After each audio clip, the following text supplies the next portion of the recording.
Alright, it's time for drama updates. Please don't forget to subscribe my video. Nagpakita si Paco kay Rebecca.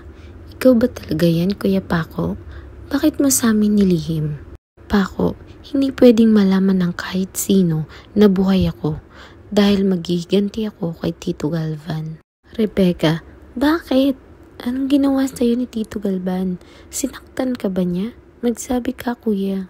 Paco, noong nahulog ako, si Tito Galvan nakita niya ako. Pero hindi niya ako tinulungan. Plano niya to. Nawala lahat sa landas niya at sa kanya mapunta ang lahat ng kayamanan ng palasyos. Pero hindi siya magtatagumpay dahil iisa-isahin ko din lahat ng malalapit sa kanya. Rebecca, anong ibig sabihin mo dyan, Kuya Paco? Ikaw ba ang pumatay kila Beverly at Basil? Rebecca, sumagot ka, Kuya Paco. Ikaw ba? Ngunit may parating na tao kaya hindi nakapagsalita si Paco at bigla itong umalis. Akala ng nag-aalaga kay Rebecca ay di na naman nakainom ng gamot kaya kinakausap ang sarili.